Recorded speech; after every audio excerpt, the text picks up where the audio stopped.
This is Ashton Marcus, and I'm on location at Ensemble Studio Theater, LA, for the world premiere of Mutual Philanthropy. Hi, this is Ashton Marcus at KUCI 88.9 FM in Irvine, and I'm here with Karen Rizzo. Oh, I wrote a play, and you came to see it. Mutual Philanthropy at Ensemble Studio Theater in Atwater Village. If my viewers come by and see this play, what should they expect to see? Oh gosh, what should they expect to see? They see people from their own lives, most probably. I guarantee it.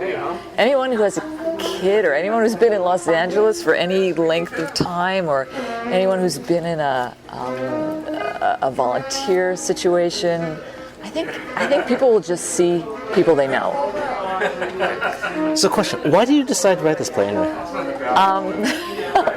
Let's see.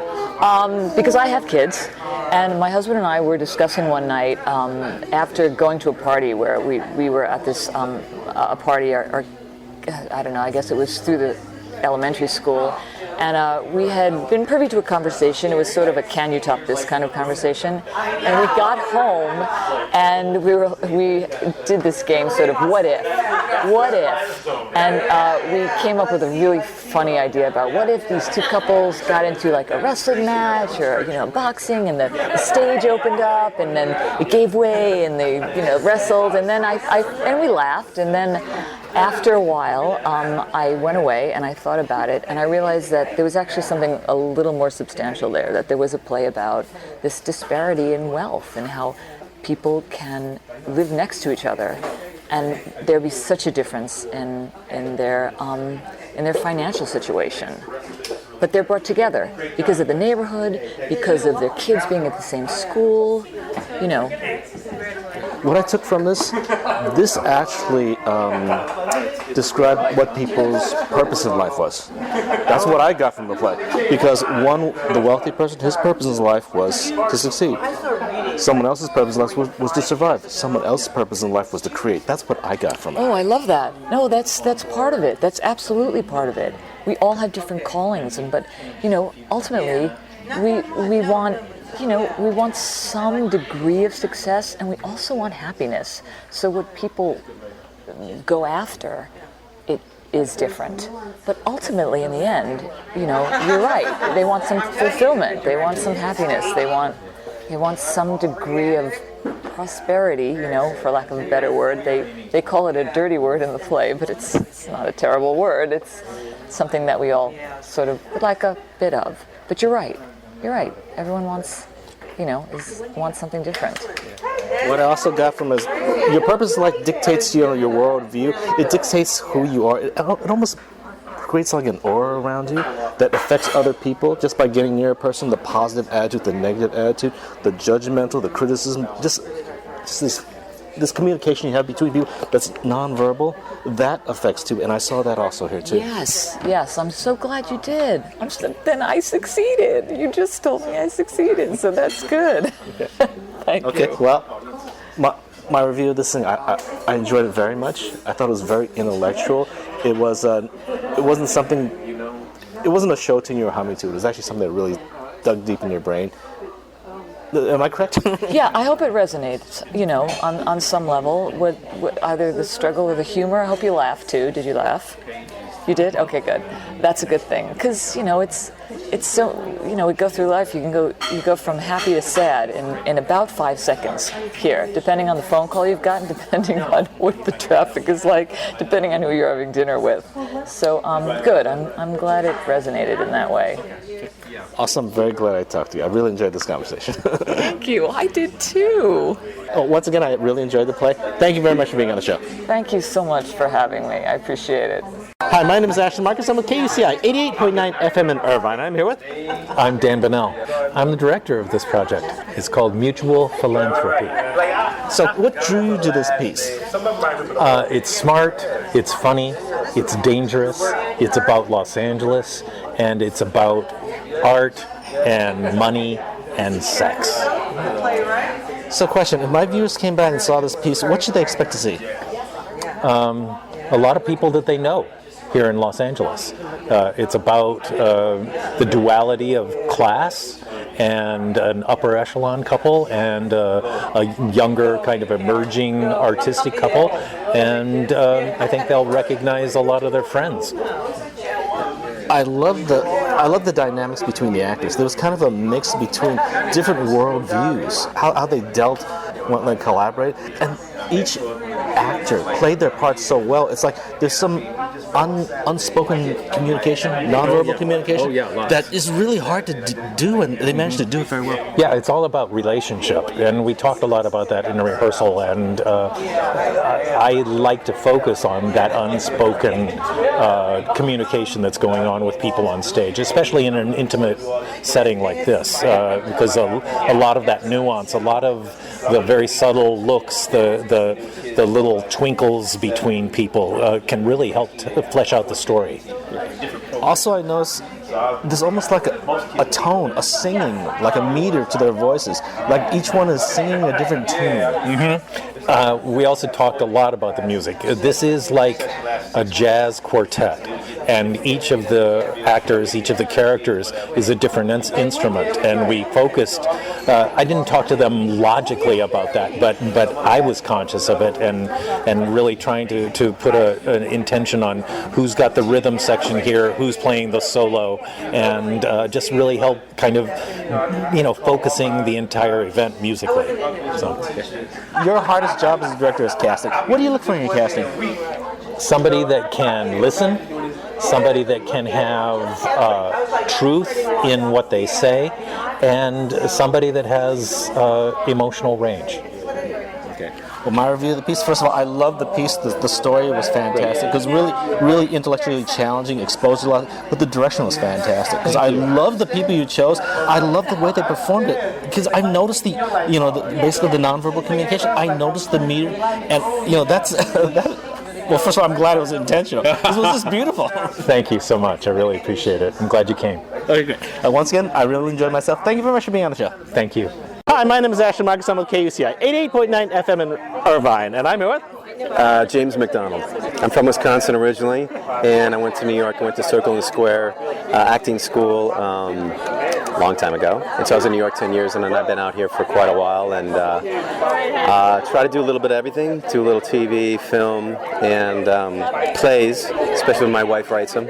So this is really fun. I play Charles. Charles he's a good guy. He's I think he considers himself kind of a philanthropist. He's powerful. He's kind of at maybe a midlife crisis, I would say. He's got some big things to figure out with his marriage and his family. So, of course, that's what the evening's about. Well, first of all, I loved your performance. Your wife is actually the playwright? Yeah, Karen is my wife. Yeah.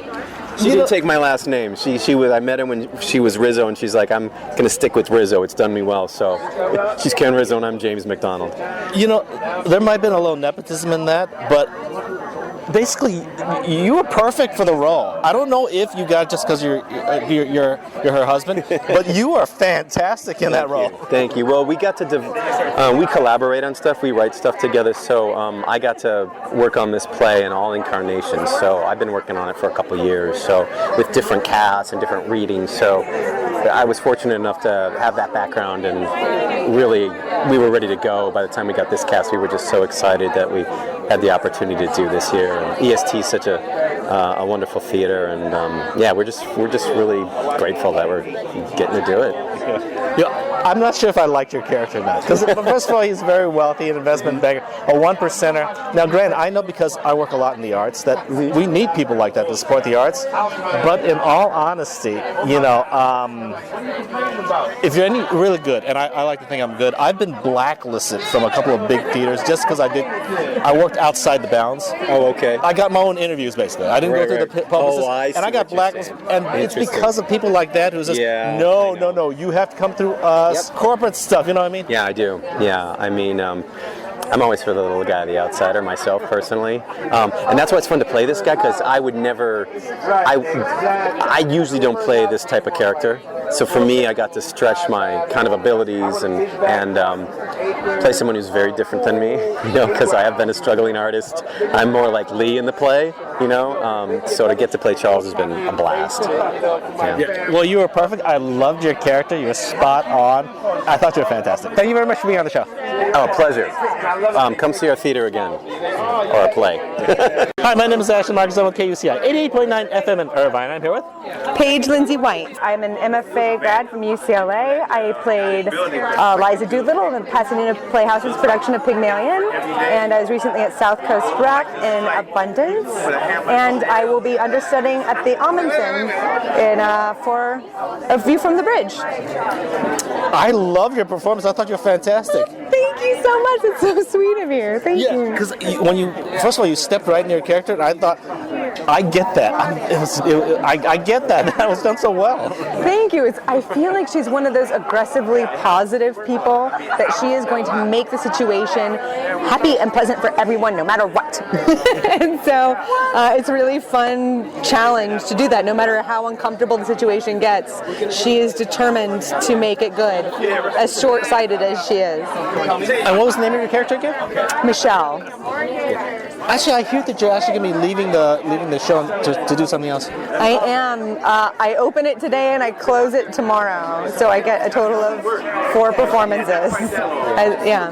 Yeah, well, actually, I was told maybe I should interview someone else, but I really can't comment on what they did, because what can I say? I can't say I liked it, I can't say I didn't like it, But I loved what you did, so I really would like to ask you the questions. Oh, that makes me so happy. Thank you so much. It's so generous of you. So, if some of my viewers came by and see the show, what should they expect to see? It's a modern play. I think it's a time capsule of today in East Los Angeles, talking about class differences, race issues, money, power struggles. I think it's very complicated all over a dinner scene. It's funny, it's tense, it's sexy, it's great. The part you play was actually of a philanthropist. How did you develop that character? I fortunately have, some family and friends that I'm able to watch. I myself am not affluent, but seeing the kind of lifestyle of where people are blessed to have being, financially endowed, and then wanting their best to do what they can for people, but not ultimately realizing the limitations or the effect or the pride of the people that they're trying to help. I think it's all very complex, and it's an interesting human story. Does that make sense? Once again, I love your performance. You were fantastic. Hands down fantastic. Thank you very much for being on the show. Thank you so much for having me. Hi, my name is Asha Marcus. I'm with KUCI 88.9 FM in Irvine, and I'm here with... My name is Mark Carapazza. I'm from outside of Boston, Massachusetts. I play Lee in Mutual Philanthropy. He's a typical artist who doesn't know how to sell himself. Very talented, but he lacks the business sense.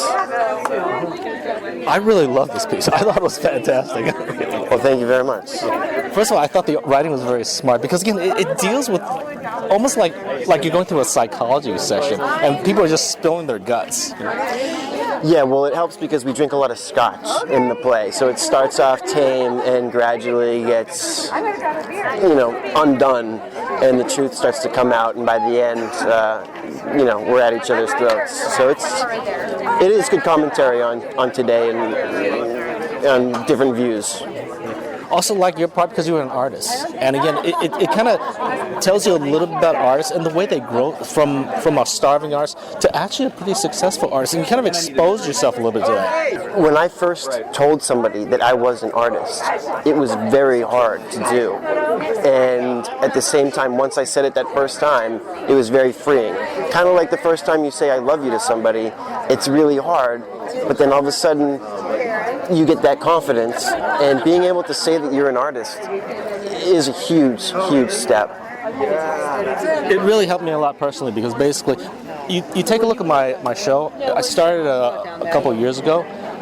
Originally, I wanted to be all about art. I asked people about, what made you an artist? When did you start? How were you growing? Do you think it's nature? Do you think it's nurture?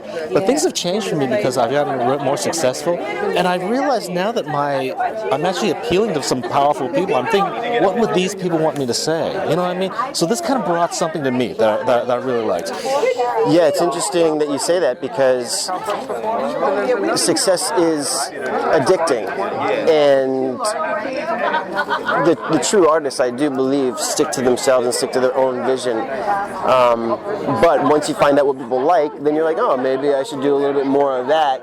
And that's a dangerous thing because you could get lazy in your creativity and continuing to see things from different angles and different points of view, which personally I believe the good artists are really good at doing. Yeah, once again, I really loved your performance. I thought you're fantastic.